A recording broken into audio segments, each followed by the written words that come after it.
US Treasury Chief Janet Yellen is heading to China. She'll be in Beijing from the 6th to the 9th of July. What's on the agenda?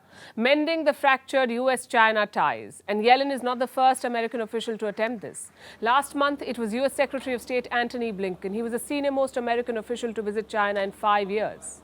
That visit was sort of an icebreaker, but it ended in awkward headlines thanks to US President Joe Biden. You may remember this. While Blinken was in China, Biden made a rather blunt statement. He called Xi Jinping a dictator. That statement made it to the headlines. There was talk about US-China ties deteriorating further or America being confused. Because on one side, Biden was calling Xi a dictator. On the other, his foreign minister was trying to repair ties. Talk about mixed signals. But what explains this split? Why is there a gap between public statements and political moves? Because China and the US need each other. Their economies need each other. It's like being trapped in a bad relationship they can't get out of. Look at this statement by the US Treasury Department. It talked about Yellen's upcoming visit, and I'm quoting from what it said. Yellen is expected to discuss with her counterparts the importance for both countries to responsibly manage our relationship, communicate directly about areas of concern, and work together to address global changes. Responsibly manage our relationship. Sounds like a polite way of saying, let's dial down the rhetoric. Yellen's trip has two main objectives. One, to stabilize the relationship, meet Chinese officials, talk to American companies doing business in China, and basically do some good old damage control. The expectations are not very high, though. The idea is to avoid more friction. The second objective is debt relief for developing nations. Now, we all know that China is infamous for lending money. It's their favorite form of diplomacy. But what happens when these countries can't repay the debt? That's what Yellen plans to discuss, to use the mounting debt problem to build pressure on China. But it still begs the question, what is Washington's strategy vis-a-vis China? Are they trying to contain China or cooperate with it? Or do a little bit of both, which may be a complete botch-up? On one hand, there's talk of a Cold War, America building alliances to counter China, signing up with partners in the Indo-Pacific, cooperation in the global chip market, every effort to leave Beijing out. There are spying claims, trade disputes, and of course the Taiwan issue. On the other hand, there's the economy. The US and Chinese economies are very interdependent, and decoupling will come with widespread consequences. Do you know what the CIA chief said about this? His name is William Burns. He said a US decoupling from China would be foolish. And if you look at the numbers, you'll know why he says this. Last year, US-China bilateral trade reached a record $690 billion. Total US imports from China were $564 billion. And trade aside, their markets are closely linked. China is the second largest foreign holder of US Treasury securities. It is a record $859 billion. If China starts selling these holdings, it would disrupt the US economy. Similarly, if the US defaults on its debt, China would be in deep trouble. And this makes any sort of decoupling incredibly hard. Both Beijing and Washington, D.C. know this. And so should countries that are putting their eggs in the American basket. This Cold War between the US and China is nothing like the last one. It's very different from what played out between the Soviet Union and the US. There's a lot of money at stake. So America's political rhetoric may be heated, but the economic reality is very different, and it won't change overnight. So Yellen must go and make the most of a bad situation. And while Yellen plans to tour China, a prominent Chinese businessman is on a tour of his own. We're talking about Jack Ma, the founder of the Alibaba Group. Guess where he went last week? To Pakistan. Now, Jack Ma makes news wherever he appears, in China, in Japan, in Hong Kong. But Jack Ma in Pakistan is the stuff that headlines are made of, stranger than usual. He took a quick trip to Lahore. It lasted less than 24 hours, but was long enough to set the rumour mills buzzing. What could this trip mean? Our report explores. This is Jack Ma, China's one-time blue-eyed billionaire. He founded the Chinese e-commerce giant Alibaba in 1999. Since then, he has amassed a fortune worth close to $50 billion. But of late, the Alibaba founder has been out of the public eye. Reports say it's because he let the wrong genie out of the bottle. He criticized the Chinese government. This was a few years ago, and his public appearances have been few and far between ever since. So naturally, whenever he resurfaces, it's big news. And bigger still when he appears in Pakistan. Yes, one of China's greatest entrepreneurs was recently spotted in Lahore. This was last Thursday. He flew down to Lahore in a private jet for a brief visit. Reportedly just 23 hours. And it was a low-profile visit. So low profile that even the Chinese embassy in Pakistan didn't know the details of his trip. He stayed at a private location. He didn't meet any government officials, nor did he speak to the media. So why was Jack Ma in Pakistan? Truth is, no one knows for sure. There's speculation about a business reason for the visit, both because of Jack Ma's legacy of founding successful enterprises and due to the people accompanying the Chinese billionaire. There was a 7-member delegation with Jack Ma. It included 5 Chinese nationals, 1 Danish person, and a US citizen. But again, any business angle is pure speculation. Some reports claim the contrary. They say this was a personal visit. Now, it might be difficult to imagine Jack Ma dropping down to Lahore to have mutton nihari and naan. But that's more likely if you believe this man. Pakistan's former chairman of the Board of Investment, Mohammad Afzal Hassan. He's the one who confirmed the news of the visit with the Pakistani media. But personal trip or not, it has raised expectations. Hassan said that the visit will yield positive outcomes for Pakistan in the days to come. Why did he say that? No reason was given. But he wasn't the only one to peddle hope.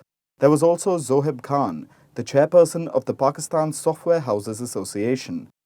He said, and we're not making this up, that although it was a personal visit, it helped enhance Pakistan's reputation from a tourism standpoint. Yes, some people are taking Jack Ma's trip as a watershed moment for Pakistani tourism. Do you blame them? When a country is collapsing economically, they need some pipe dreams to hold on to. What we can confirm is this. Jack Ma flew to Lahore from Nepal's capital, Kathmandu. Before Kathmandu, he was in the capital of Bangladesh, Dhaka. This was last Tuesday. In Bangladesh, he spent a short while at a hotel before flying out. He had a short stay at a private location. Sounds familiar? So, in the last week, Jack Ma spent a day in Bangladesh, a day in Nepal, and a day in Pakistan. After the 23 hours in Lahore, the Chinese billionaire flew off to Uzbekistan. So, he had an action-packed week. 4 countries in 4 days. That's all we know for sure. Anything beyond this is just speculation/wishful thinking. Let's wait for the dust to settle and details to emerge before getting excited about a Lahori Alibaba.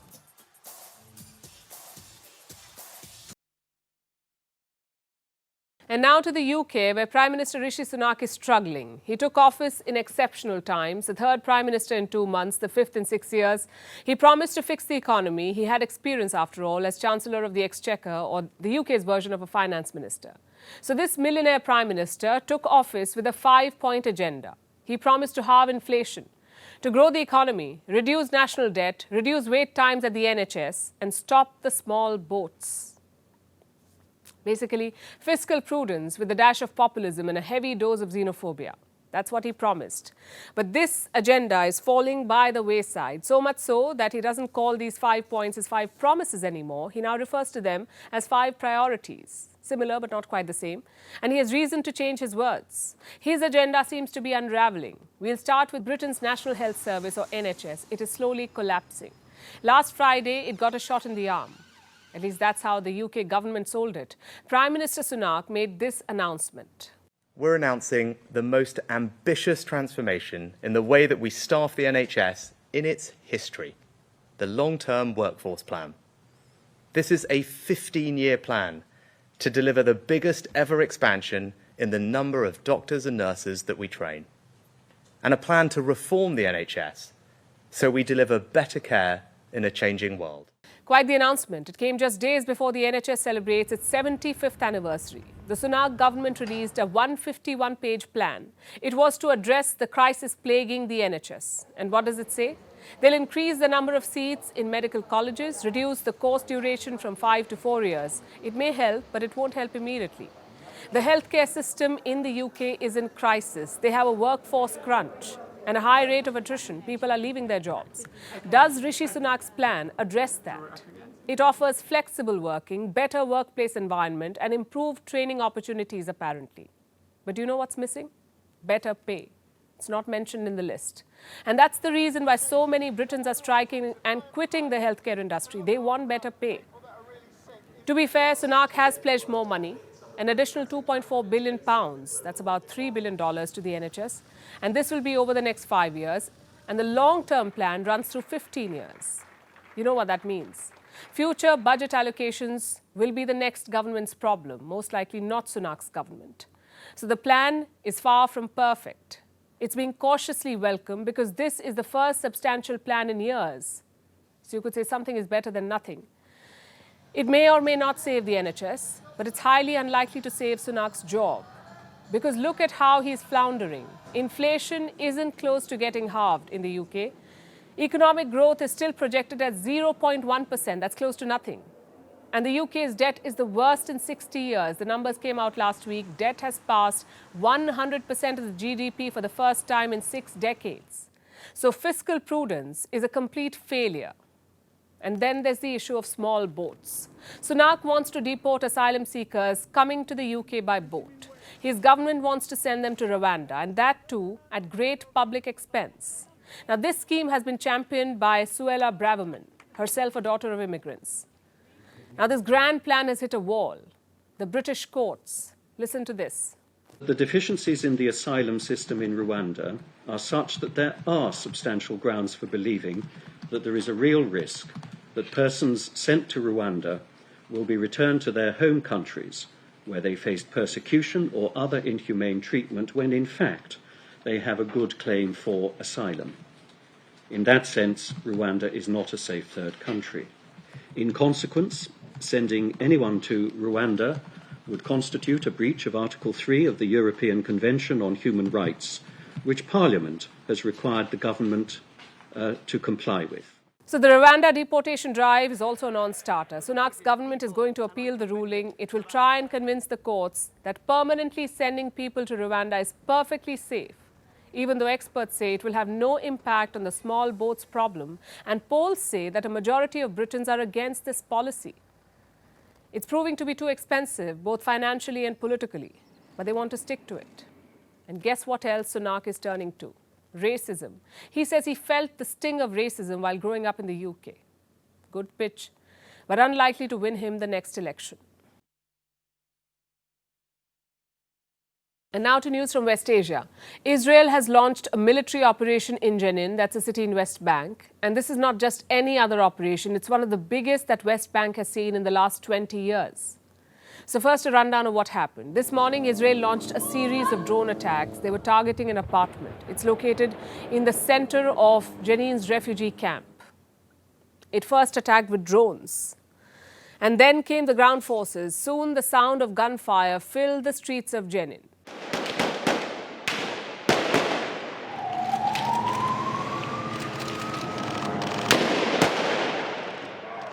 Israel says it was targeting militants.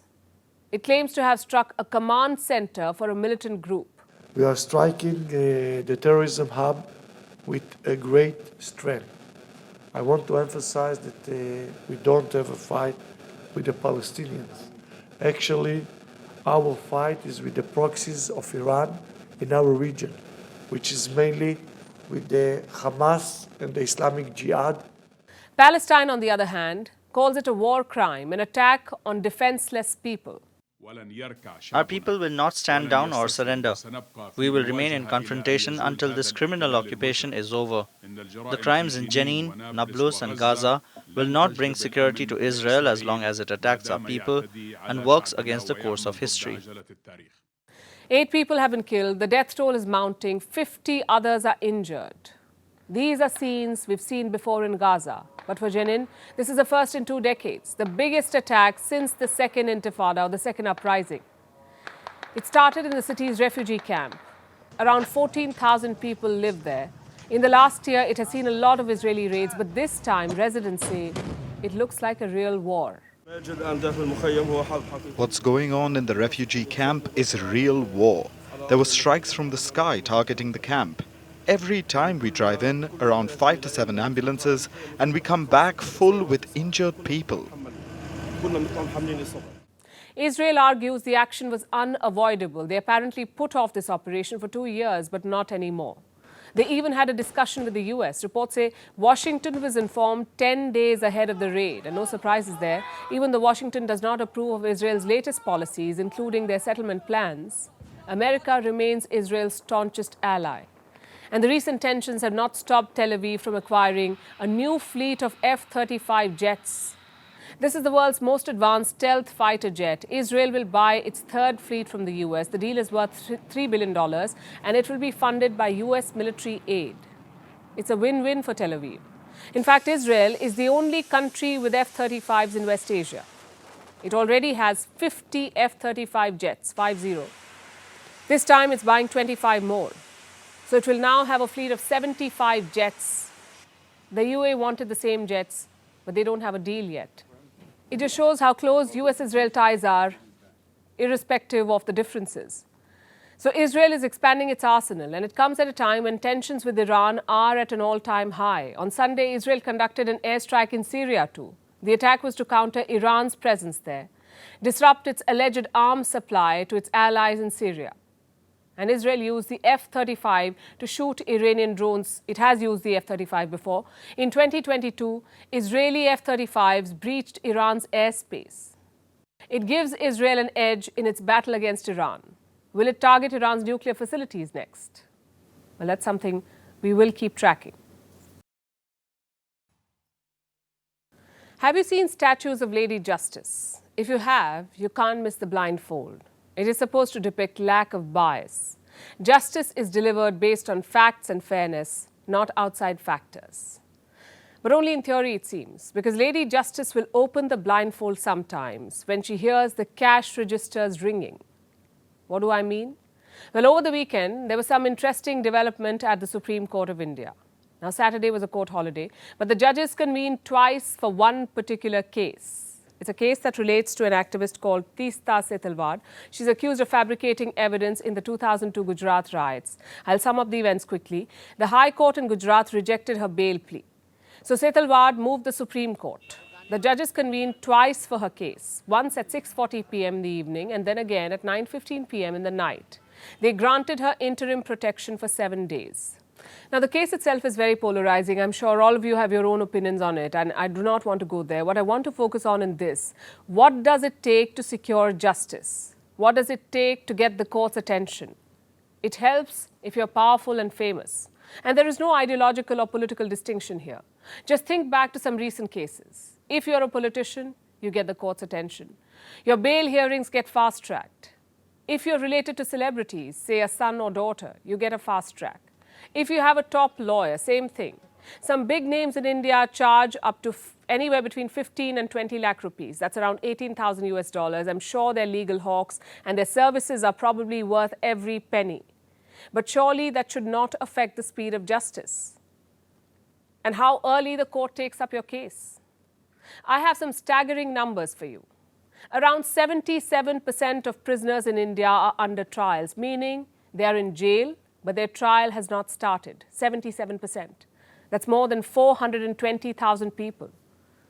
Who do you think these prisoners are? I'll tell you who they're not. They're not corrupt politicians and bureaucrats. They're not celebrities. They're not well-paid TV personalities either. They're ordinary citizens with no connections or power. Around 60% of them are Dalits and tribals, 60% of them. They don't have access to well-paid lawyers, hence their cases get delayed.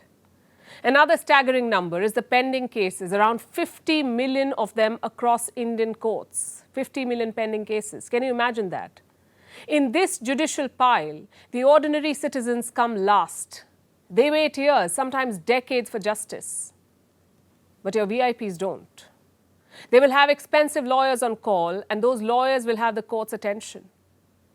It is an unfair system, and the courts know of it. The Supreme Court of India has tried to remedy the under-trial and pendency issues.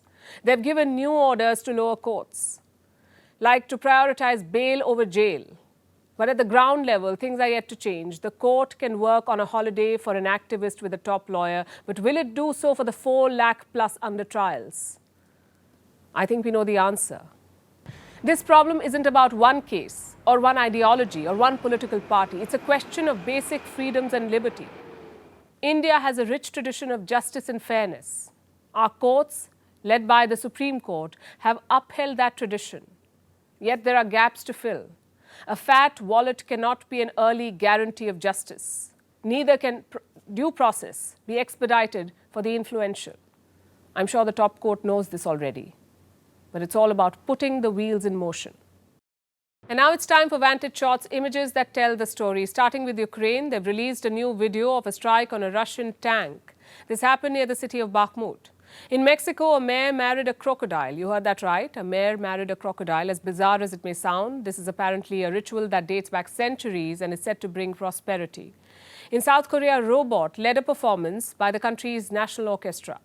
And finally, we're taking you back in history. On this day in 1962, France declared the North African country of Algeria to be independent. This happened 2 days after an independence referendum was held. France ruled Algeria for 132 years. We're leaving you with this. Thanks for watching. We'll see you tomorrow.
Para.